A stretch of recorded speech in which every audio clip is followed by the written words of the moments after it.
So we have been playing some tunes. We played Ode to Joy. We've learned our natural scale, which is fantastic. We will do more tunes like that use different notes. But I want to talk a little bit about chords too.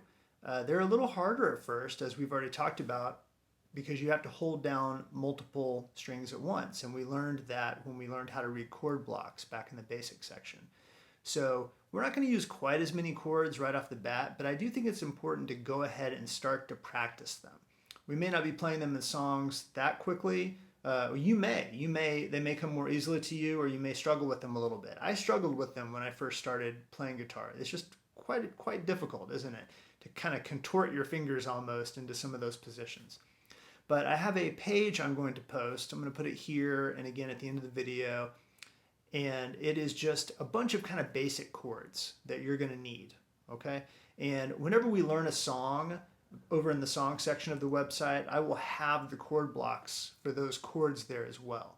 But you might just look through this basic chord page and start to practice a lot of the real fundamental chords for guitar, the G chord, the D chord, things like that.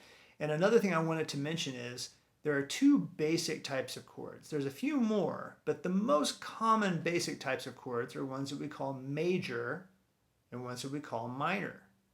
Major chords, I like to think of them in terms of weather. Major chords kind of sound like a sunny day outside. Minor chords sound more like stormy weather outside. Okay? Major chords are slightly more common, so if we say, for instance, let's play a C chord, we're just assuming that it's major, it's default setting.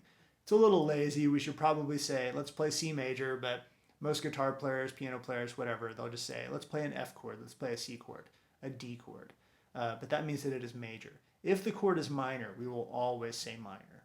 All right, so every note on the guitar is going to have a chord that corresponds to it. You can play the G note, but then the G chord, that G note is the primary fundamental note in that chord, which is why it's called a G chord.